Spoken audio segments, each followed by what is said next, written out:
Hi, Anthony. Let me first ask you, why should we all be interested in investing in the China's stock market? Sure. We believe that actually the China market is a longer-term structural growth story. First of all, China is a very big economy. So right now it's already accounting for like 15% of the global economy. And at the same time, if you look at the size of the Chinese market, it's already bigger than the whole Euro area. So it's very important and it's a big market.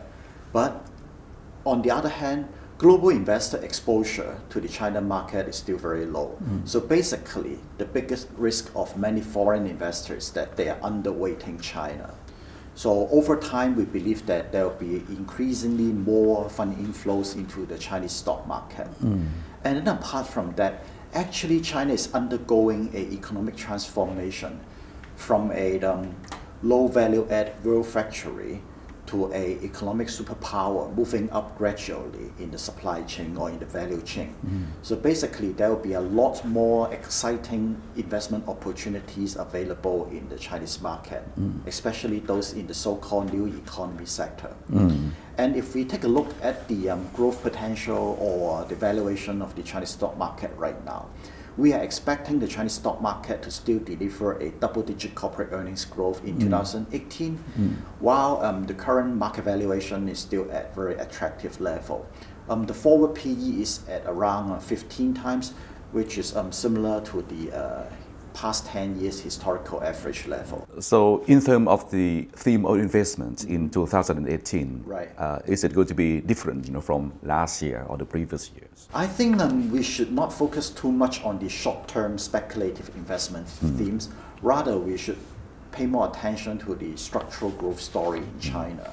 So going into 2018, we believe that there will still be opportunities in terms of consumption and technology. Say, for example, when we talk about consumption, it's no longer about the mass market consumption anymore. It's more about the consumption upgrade. So things like leisure entertainment, consumer services, this type of things will be a key theme. Another area about technology is more about the Chinese government initiatives to promote innovation.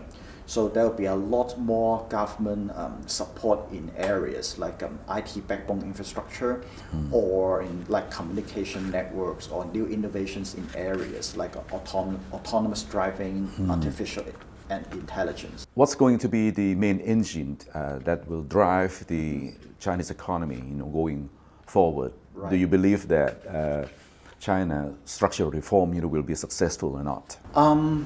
As I've just mentioned, actually, China is no longer just a labor-intensive world factory producing like garment, textile, or shoes, but instead, China is moving up the value chain.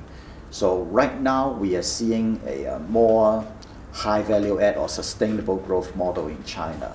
And in fact, China is also less reliant on external trade thanks to its growing domestic market. And going forward, we believe that there will be a few growth drivers or growth engines to support the economic development in China. The first one is domestic consumption. As I've said, it's more about consumption upgrade. So we would expect an average Chinese household to spend a lot more money on discretionary items rather than daily necessity. Another growth driver would be innovation. So we expect a lot more investment or economic activities in areas like IT, like industrial automation, or maybe fintech as well. And then I would also say one final growth driver would be supply side reform. So by eliminating the excess capacity in upstream sectors like coal mining, steel production, there will be a recovery of operating efficiency. And corporate earnings should also improve. And every dollar that the Chinese invest or spend in the real economy would help to generate a larger output.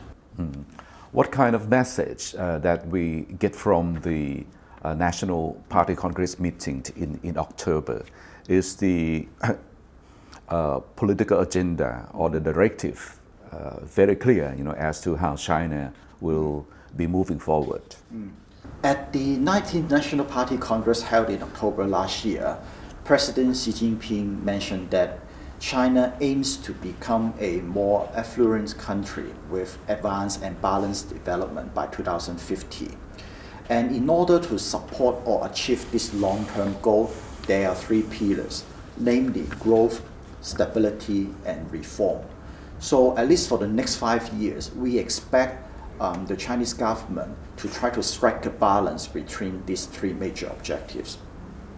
Another key takeaway would be the change of economic focus from in the past emphasizing mostly on the pace of growth, switching to putting more emphasis on the quality and the sustainability of growth.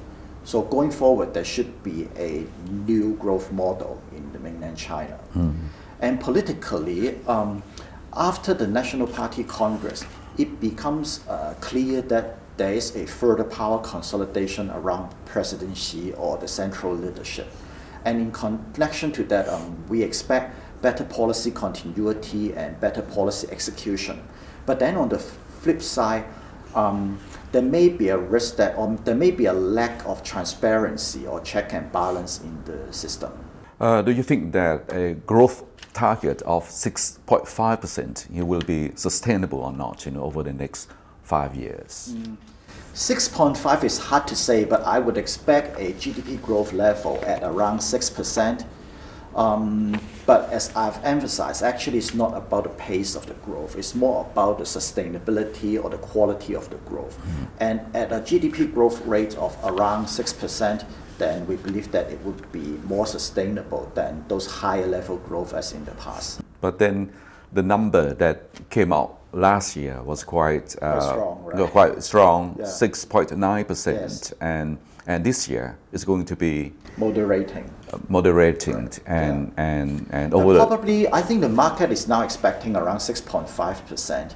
Because last year we have been seeing very strong commodity prices and those upstream sectors were doing and also the export sector was doing fine. Also very good. But this year, with all these favorable factors a little bit moderating and forming a high base, then probably we'll see some slight deceleration in 2018. But that would only translate into around 6.5% GDP growth. And on the corporate sector level, we also expect a slightly slower top line growth, the revenue growth. But this year, we are already seeing a lot of Chinese companies gaining pricing power.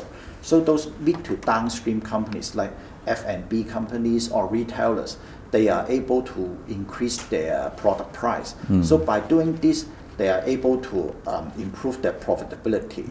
So despite of the slightly slower top line growth, revenue growth, their bottom line earnings growth is still able to achieve or deliver like double-digit level. Do you think China will be successful in the deleveraging process? I mean, in terms of reducing the debt in the system? Honestly speaking, I think it's still a major concern or big problem when foreign investors consider investing in mainland China. But I believe that we are seeing some early signs of improvement.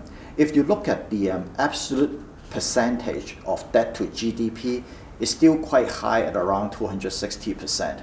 But then if we take a closer look, if we look at the breakdown into corporate sector, government sector, and the household sector, actually the corporate sector are showing early signs of deleveraging.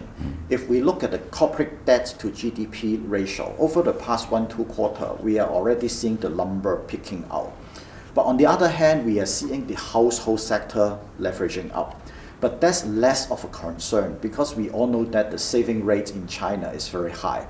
Right now, I think on average, the household saving rate is close to 40%. So by lending more, using more credit card is still not a major problem. But then for the corporate sector, there are already good development. But of course, we'll have to continue to monitor the situation, whether this early positive sign could continue into the future. Last year, the Chinese currency, like most other emerging currencies, appreciated quite sharply against the US dollar. Right. Do you see the trend will continue this year, and how do the officials manage the stability of the RMB? So far, for the first month this year, the RMB continued to appreciate by more than 3%. But I would say that it should be the Chinese government objective to maintain a relatively stable RMB exchange rate. It's not healthy or it's not in the benefit of China to form an expectation on one way, either depreciation or appreciation. So our belief is that going forward, actually the Chinese government would try to maintain a two-way volatility of the RMB against its trade-weighted currency basket. And our longer-term view is that RMB depreciation shouldn't be a major concern or risk because with the growing importance of the Chinese economy, so this is going to provide a fundamental support to its currency. But many people are saying that the problem is the US dollar, not the RMB. Right. So if you're just talking about RMB versus US dollar, then we may see some near-term strength in the RMB because we believe that the US dollar may continue its weakness for at least in the near term. Okay. What do you think the biggest concerns that we should be taking into account, when investing in China, coming over to China? Actually, when we talk about the Chinese market, we always got asked about the risk factor. And we believe that policy risk remains the major concern when we invest in mainland China, especially after the National Party Congress, after the further power consolidation by the central leadership.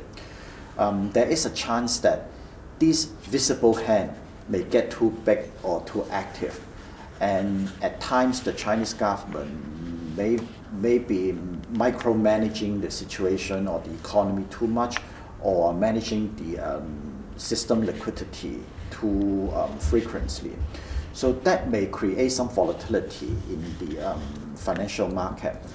But fortunately, judging from our past experience, since the Chinese government has always been actively or closely monitoring the situation, so this kind of policy mistakes were usually rectified within a very short period of time. So it will therefore only create some temporary volatility or impact on the investment sentiment, but then very limited long-term harm to the market.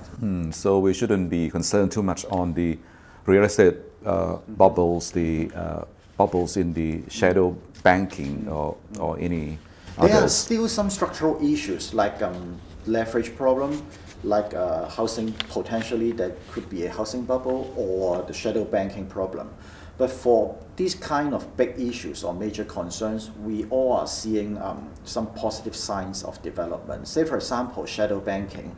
The Chinese government is already introducing or imposing some new measures to discourage banks from issuing new wealth management products. So all these products are usually quite short duration. So later on, with the existing products expire, then probably the overall outstanding size of the shadow banking will shrink. We are seeing Chinese companies popping up not only at the local levels, they are moving up to the national levels, and many of them have been quite successful at the global stage. What are the main factors that drive the success of these Chinese firms? I think there are two major reasons. The first one is efficiency. Actually, the Chinese companies are very efficient. Basically, be it the manufacturing industry, be it the industrial sector or service industry, all of them are operating at high level of efficiency. Another key factor is about innovation. So in the past, many Chinese companies also only focus on capital-intensive, labor-intensive industry. But nowadays, we are seeing a lot more Chinese companies competing in industry like electronics, like machineries, or even some other high-tech space. What they are doing is they invest a lot in this area, and there are also some big internet companies like Alibaba, Tencent, and Baidu. They are aggressively pouring money into this new space to support the R&D. And if we look at the venture capital investment in the world, around the world, I think China's investment in virtual reality, in autonomous driving, are only second to the US. And in the area of fintech, China is already the largest investor around the world. Finally, should we be concerned with the Trump factor because his policy seems to be very confrontational, against China? He raised the solar panel tax, in order to send a message, to China. Should we be concerned, with the U.S. trade policy toward China? My personal view is that all these trade disputes or diplomatic concern are more noise than substance. Basically, diplomacy is always a negotiation and trade-off. So basically, Trump could be very high profile, very outspoken, but when he's trying to introduce or impose measures or tariff or trade barrier, probably it would be much more mild than what he has been advocating. And if it's that going to happen, then most likely he will only focus on those sectors that is not really that important to the Chinese economy, but may sound like quite important to the domestic US economy. Say, for example, agricultural product. China is not really exporting much to the US. So this could be an area that he can focus on. Thank you very much for sharing your thought with us. No problem.